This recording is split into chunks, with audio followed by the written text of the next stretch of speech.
Salutations à tous, c'est Boateng pour un nouveau débrief.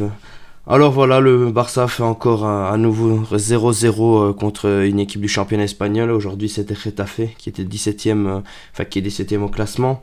Ça commence à être de trop là, ça commence vraiment à être de trop. Ça va être un débrief vraiment pas organisé du tout, je tiens déjà à le dire dans le sens que Xavi, je sais pas ce que tu cherches, hein. Honnêtement, Xavi, je ne sais pas ce que tu cherches. Est-ce que tu veux qu'on perde le titre? Dis-le tout simplement, oui, voilà, je veux qu'on perde le titre et on s'arrête là parce que là, c'est pas possible, honnêtement. C'est pas possible de remettre une telle compo et encore une fois de proposer autant peu de jeux face à une équipe comme Getafe. Je suis désolé, tu joues pas l'Atlético, tu joues pas Real Betis, tu joues Getafe, honnêtement. Et c'est la deuxième. C'est la deuxième fois qu'on se fait un 0-0 contre une bête équipe du championnat. Enfin bref, voilà, Xavi était parti sur une compo très spéciale, honnêtement, à se demander ce qu'il a tenté avec, on avait Ter Stegen au goal, avec Sergio Roberto en back droit, avec Araujo central, avec Koundé, Jordi Alba back gauche, avec juste à côté de lui Baldé, avec un milieu à 3, mais qui était accompagné de Baldé, donc avec Gavi, Busquets, Kessié, avec devant Lewandowski et Rafinha. Il y a Voilà, une compo très très spéciale et honnêtement, il y a plusieurs joueurs qui vont passer à la trappe. Enfin voilà, le Barça qui a eu très très peu d'occasions dans ce match, très très peu d'occasions franches, mis à part on a eu le double poteau avec Rafinha et Baldé. Le Barça qui a été vachement inquiété par Getafe, qui a eu des meilleures occasions que le Barça. Mais voilà, ça n'a pas été ça n'a pas été glorieux honnêtement aujourd'hui. Ça n'a pas été glorieux du tout. Un Jordi Alba qui n'apporte rien honnêtement, Baldé qui malgré qu'il fait son deuxième poteau, qu'on voit son évolution honnêtement, voilà, moi je n'en veux pas du tout, il est encore jeune, il doit plus apporter. Par contre Rafinha, il faut arrêter un peu. Rafinha honnêtement, ça commence à devenir une grosse arnaque, hein. Une grosse arnaque. Il n'apporte rien offensivement, mais il n'apporte rien en un contrat, il vaut rien honnêtement. Je suis très très déçu parce que j'aime beaucoup le style de Rafinha, mais là c'est plus possible.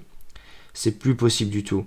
Et vraiment à se demander ce que Xavi a voulu apporter dans cette compo, je suis désolé. Pour moi, il aurait dû partir sur un 4-3-3 classique. Son 4-3-3 avec Baldé, Koundé, Araujo en back droit. Tu pouvais mettre Sergio Roberto, ça pouvait te faire plaisir. Peu importe, avec un milieu à 3, Gavi, Busquets, Kessié, plus cassé, et devant, Lewandowski, soit Rafinha ou Torres, et Ansu Fati. Il faut une compo classique. Je ne vois pas pourquoi tu pars avec ce 4-4-2 encore bizarre, honnêtement. Pourquoi? Tu n'as pas besoin de ça. Tu n'as pas les joueurs pour te permettre le 4-4-2 qui nous a permis d'écraser le Real, qui nous a permis de faire des bonnes prestations dans le championnat, de battre l'Atlético Madrid. Non. Tu ne peux pas te permettre honnêtement. Et c'est ça où Xavi, j'ai l'impression qu'il est toujours à côté à des moments où il faut pas. Et si on continue comme ça, là maintenant c'est des gros morceaux qui nous attendent. Avec l'Atlético et le Real Betis, on va finir par perdre le championnat. J'ai pas honte de le dire honnêtement. Si on continue à développer un jeu aussi faible et aussi pauvre, honnêtement, je donne pas long feu du Barça parce que le Real peut-être joue mal, mais le Real, eux, au moins, hier, ils ont les occasions contre Cadiz et ils arrivent enfin à marquer. Mais au moins, ils ont des occasions franches où tu sens que ça peut rentrer. Nous, tu sentais que on aurait pu jouer en 4 heures de suite, on n'aurait pas marqué. Après, voilà, pour notre défense, voilà, il faut attendre quand même le retour de Dembélé et de Pedri ainsi que de Jong parce qu'on voit vraiment le manque. Sur le jeu, mais là il faut arrêter un peu, même les changements. Pourquoi tu attends aussi longtemps tu attends au moins la 65e, je pense, pour faire rentrer Ferran Torres et Ansu Fati? Pourquoi? Tu vois bien qu'à la mi-temps ça ne va pas offensivement, c'est très pauvre. Fais-les monter directement. Et on a vu, ça n'a pas changé grand chose dans le match, mais Ansu Fati a apporté un peu plus. Bon, Ferran Torres il est dans le milieu, donc c'était un peu incompréhensible. Il a fallu attendre la descente de Rafinha pour qu'il y ait quelque chose, mais même pourquoi changer Kessié est assez bien dans la rencontre, sort Busquets ralentit le jeu, ou sort même Gavi fait un match exécrable, et pourquoi tu le gardes? Honnêtement, Gavi il est jeune, donc il n'y a aucune honte à se dire que voilà qu'il n'ait pas fait un bon match. Mais bon, voilà, Xavi est têtu, il est borné, il perd tous ses moyens, même si je suis content qu'il ait fait rentrer Pablo Torre, mais c'était un match tellement pauvre. Honnêtement, voilà, il est grand temps que nos joueurs reviennent et il est grand temps surtout qu'on recrute. Vraiment, j'en peux plus de Rafinha, il va falloir le vendre. Je pense que voilà, Rafinha a un grand talent, mais on n'a pas le temps. On n'a pas le temps avec des joueurs qui n'ont pas de mental, honnêtement. On n'a pas le temps. Là, il faut absolument faire revenir Messi le plus rapidement possible. Gundogan, j'espère que le transfert pourra se faire, même si un accord a été trouvé. Mais offensivement, on ne vaut rien. Et défensivement, peut-être certains fans vont croire que le Barça est impressionnant défensivement. Mais non, c'est juste que c'est très faible ce qu'on a autour, en face. Autant pour moi. C'est très très faible ce qu'on a en face. Et depuis le début du championnat, oui, le Barça a pu bien s'en sortir défensivement. Mais c'est très très faible. Je vais vous dire honnêtement, le seul qui a su même apporter un peu offensivement, c'est Araujo. Araujo avec sa percée, il a plus de projection offensive que les autres joueurs du Barça limite. Et Lewandowski, on va parler de Lewandowski, mais Lewandowski c'est pas normal qu'il doive aller chercher la balle au milieu de terrain, qu'il doit faire le jeu. Normalement Lewandowski doit être servi, mais il est servi de rien du tout. Il était servi par quoi? Par des centres. Des centres, honnêtement. Je suis désolé, on n'est pas un petit club de district hein, ou de niveau provincial. On peut comme développer du jeu, comme faire des 1-2, essayer d'attaquer. Non, rien du tout. À ce niveau-là, ça n'a été rien du tout. Le jeu qui était proposé était exécrable. Et on se demande réellement vers quoi on va se diriger là maintenant. Je suis désolé, mais il est primordial que les joueurs vraiment importants reviennent le plus rapidement possible et qu'on puisse au moins gagner au moins un match parce que là c'est comme c'est parti, on va pas renoncer au titre. J'ai pas honte de le dire, si on continue comme ça on renonce au titre.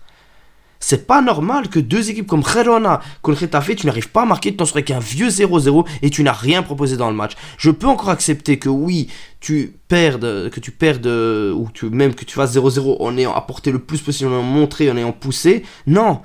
Dans ce match-là, honnêtement, dans les deux matchs, tu n'as rien montré que ces matchs auraient pu durer 5h30. Tu ne marquais pas. Et ça devient très très problématique pour le Barça. Il va falloir évoluer à ce niveau-là. Mais là, on est en fin de saison. Il faut au moins clôturer le titre. Il faut au moins qu'on ait le titre. Je suis désolé, c'est 4 points que tu as laissé partir, honnêtement. 4 points qui t'offraient quasiment le titre. Ou tu as juste, encore 3 matchs après à gagner. 3-4 matchs à gagner. Là maintenant, si on gagne pas dans les prochains matchs, parce que les 0-0 contre l'Atlético ou Betis, tu peux rêver honnêtement. Hein. Eux ne vont pas attendre tranquillement que tu les attaques, louper leurs occasions. Eux, les face à face, ils vont les mettre. Hein. Eux, le peu d'occasions qu'ils vont avoir, ils vont les mettre. Donc, tu as intérêt à être tueur dans ces matchs-là. Donc, il va falloir espérer le plus rapidement possible que nos joueurs reviennent. Parce que là, ça devient très compliqué. Très, très compliqué. Et je n'ai pas envie que le pire puisse arriver. Mais malheureusement, on peut se l'imaginer. Et c'est ça qui m'énerve et qui me fait très peur. Et j'espère qu'on va pouvoir changer cela parce que avoir une équipe aussi faible mentalement, c'est pas possible. Et avoir des remplaçants qui ne servent à rien, honnêtement, c'est plus possible. Même offensivement, ça devient une catastrophe. Je suis désolé d'avoir pas un débrief très très constructif, mais c'est réellement mon ressenti et j'ai pas envie d'avoir une mauvaise surprise en fin de saison. Il faut vite prendre ce titre. Et vraiment que je pense la seule solution, c'est que Dembélé et toute sa clique reviennent le plus rapidement possible parce que là, ça va pas. Enfin bref, on va se retrouver pour un prochain débrief parce que là, il n'y avait pas grand chose à divulguer, mis à part l'ennui total, encore une fois, d'un match du Barça. Mais enfin bref, on reste derrière notre Barça et on reste surtout concentré, focus sur le titre parce que c'est ça qui changera notre saison. Bon, je vous dis à la prochaine et Visca Barça.